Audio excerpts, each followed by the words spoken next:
Oi, eu sou a Adriane, do terceiro período de Direito. Professor, então, eu preferia, não sei nem se pode, mas eu preferi gravar um vídeo assim do que pelo Meet, porque eu não estava conseguindo. Sem slide mesmo, só contando realmente como se eu estivesse apresentando na sala de aula. Eu vou falar sobre o segundo capítulo do livro, que fala como Jesus tratava os caídos. E esse capítulo vem trazendo a história de Maria Madalena, que antes era Maria, se tornou Maria Madalena depois, mas eles explicam, né, na história dela. Ela morava na Vila Betânia e era uma moça com muitas... A irmã dela, Marta, tinha habilidades de casa, né? Habilidades de cozinhar, habilidades gostava de arrumar casa. Maria, ela era uma pessoa que gostava de recepcionar, gostava de ajudar as pessoas.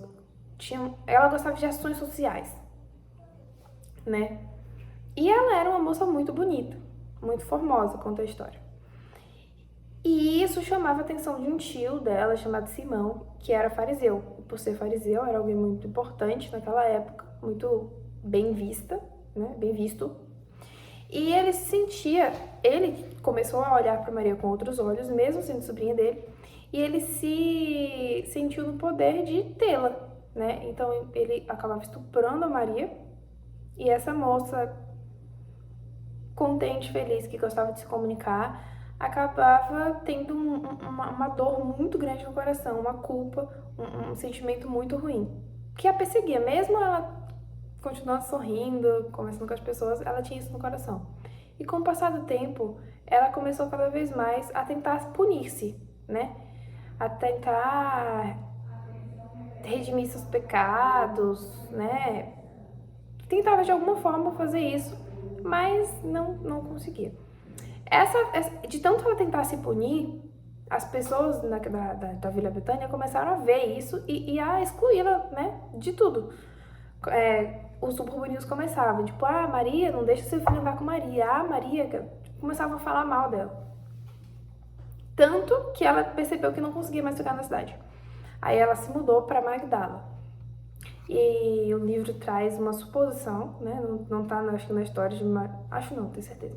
Não tá na história, mas o livro traz uma suposição de Maria chegando na cidade, né? Tipo, alguém novo chegando, procurando emprego, né? Procurando emprego, de repente, num restaurante, numa casa para limpar, num mercado, e ela não conseguia, de nenhuma forma. E com o passar do tempo, ela precisava de dinheiro para se alimentar, né? E ela pensou, eu já tô no fundo do poço mesmo, né? Vou vender meu corpo. E foi o que ela fez. Ela ficou conhecida depois como Maria de Magdala, né, Maria Madalena. E aquela tristeza tomou conta dela e ela apenas aceitou a posição que ela se colocou, né. Até que um dia ela viu um pregador na rua, né. Ele não estava pregando numa sinagoga dentro de uma igreja, ele estava pregando na rua para quem quisesse ouvir. E aí ela ouviu frases como o pregador falando coisas como: vinde a mim todos que estão cansados e sobrecarregados, e eu vos aliviarei. Todo aquele que vem a mim, de modo nenhum lançarei fora. Não vim chamar justos, mas pecadores ao arrependimento. Ela ouviu essas coisas e essas coisas chamaram muito a atenção dela. Ela foi até esse pregador, que era Jesus, e ali Jesus orou com ela e ela se converteu. Só que a história conta que Maria ficou na cidade, Jesus foi embora. E na cidade, ela continuava com o mesmo emprego, continuava com as mesmas pessoas, continuava no mesmo estado. Isso fez com que Maria caísse novamente em pecado. Mas Jesus passou novamente por Magdala. E ela ouviu ele falar, né? Ouviu da boca de Jesus. Cadê? Ela ouviu da boca de Jesus a seguinte frase: o que vem a mim, de modo nenhum lançarei fora. E ela ficou chocada por saber que, mesmo depois de tudo, dela ter aceitado e ter caído novamente, Jesus ainda a aceitava. Então ela foi lá com Jesus, chorou com ele, desabafou, e Jesus orou e ela se converteu novamente. Mas, novamente, Jesus foi embora e Maria ficou com o mesmo emprego, com as mesmas pessoas, na mesma posição. E ela caiu novamente. Até que ela foi exposta, né, ali na cidade. E os homens se juntaram para apedrejá-la. Né? Levaram ela até Jesus e começaram a julgar e tal. Essa história a gente já conhece, todo mundo que é cristão, na verdade, conhece, que é a história de Maria Madalena. E ali Jesus pergunta, né, quem tem pecado, quem não tem pecado que atire a primeira pedra, e as pessoas vão saindo, até que Jesus fala para ela bem assim: onde estão seus acusadores? Nenhum homem a condenou? Aí Maria levanta o rosto e vê que não tem mais ninguém ali. E ali Maria, ela é transformada, né? Jesus fala: vai, não peques mais, e ela realmente vai. Porque depois dali ela aprendeu uma coisa nova. Ela aprendeu que ela não precisa esperar Jesus passar pela cidade para ter acesso a ele. Ela não precisa pedir perdão apenas quando ele vier, né? Ela tem ele a todo momento, ela pode conversar com ele a todo momento. Ela aprendeu sobre a oração, né? Então ela decidiu ali também sair de Magdala e voltar para Vila Betânia, a cidade da família dela, né? E ali houve a transformação de Maria, que dali em diante ela foi a mesma Maria que lavou os pés de Jesus antes dele morrer. A história conta depois que Jesus conseguiu também transformar o tio Simão dela, que ele ficou leproso, Jesus curou, ele fez um jantar na casa dele, não convidou Maria, Maria foi lá, lavou os pés dele, de Jesus, de surpresa. Depois Jesus contou uma parábola que transformou o coração dele e tal.